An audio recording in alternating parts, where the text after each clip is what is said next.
সুপ্রিয় দর্শক, আসসালামু আলাইকুম। আশা করি সবাই অনেক ভালো আছেন। আপনারা আমার ভিডিওতে কমেন্ট করেন, এর জন্য অসংখ্য ধন্যবাদ। অধিকাংশ কমেন্টই আসে অপারেশনের ব্যয় কত টাকা।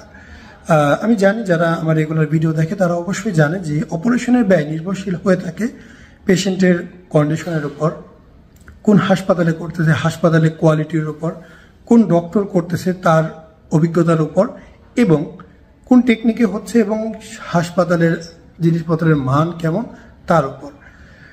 সো অনেক জায়গায় দেখা যায় যে অপারেশন কোয়ালিটি খুব বেশি ভালো না, তবে প্রাইস কম। অনেকেই সেখানে করার পর রেজাল্ট ভালো পেয়েছে, অনেকেই আশানুরূপ ফলাফল পায়নি।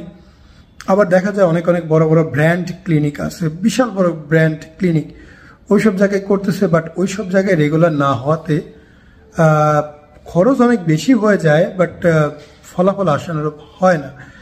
আবার কিছু কিছু মোটামুটি রেঞ্জের মধ্যে অনেক ক্লিনিক আছে, আমাদেরটা আরও বিভিন্ন ক্লিনিক আছে, দেখা যাচ্ছে যে প্রাইস রেঞ্জ মধ্যমানের কিন্তু কাজের মান খুব ভালো।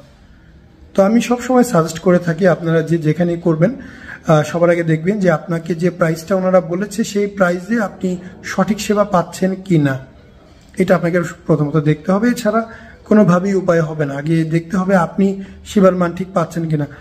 আমি যদি উদাহরণস্বরূপ একটি ধরি যে 45,000 টাকা আপনি এক জায়গায় সেবা নিলেন, তো দেখলেন যে পরবর্তীতে সেবা নেওয়ার পরে বিভিন্ন ধরনের খরচ তারা চাচ্ছে। সাপোজ ড্রেসিং খরচ, ডক্টর দেখানোর খরচ, বলবে কয়েক ঘন্টা অবজারভেশন রাখবো, বেড ভাড়া ইত্যাদি ইত্যাদি অনেক ধরনের খরচ চাচ্ছে। আপনাকে 45 বললো, এটা সেটা করতে করতে 55 চলে গেল। তবে কাজের মান আপনি যেটা পেয়েছেন হয়তো বা আপনি সন্তুষ্ট অথবা সন্তুষ্ট না। আবার দেখলেন কি আপনাকে 50,000 টাকা বললো, বাট তার ওইখানে করার পর আপনার পরবর্তীতে 1 টাকাও খরচ হইল না। তো এইখানে আপনি আরেকটা বেনিফিটেড হলেন যে আপনি প্রস্তুতি আছে আপনার এবং প্রস্তুত হয়ে গেলেন। আরেক জায়গায় একই কাজ 35,000 টাকা চাইলো, এখন দেখা গেল 35,000 টাকা যারা চাইলো তাদের ওইখানে মাসে একটা দুইটা, বছরে 2-1টা অপারেশন হয়, অথবা অপারেশনের মান তেমন বেশি ভালো হচ্ছে না। হয়তো 50টা অপারেশন যদি হয়, 2-4-5টা যেগুলি একটু ভালো হয় ওগুলো ইউটিউবে প্রচার করতে হবে, বাট অধিকাংশই প্রচার করছে না। এই সমস্যাগুলো হতে পারে। তো আমার পরামর্শ থাকবে আপনি খুব ভালো মতো স্টাডি করেন, ওই সব প্রতিটা ক্লিনিকে আপনি ফিজিক্যালি যান, গিয়ে দেখেন, তাদের সাথে কথা বলেন, কথাবার্তা বলে সিদ্ধান্ত নেন।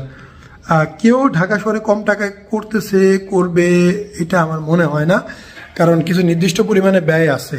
এছাড়াও ডক্টরের কোয়ালিটি এবং স্থান কাল পাত্রভেদে ভিন্ন হয়।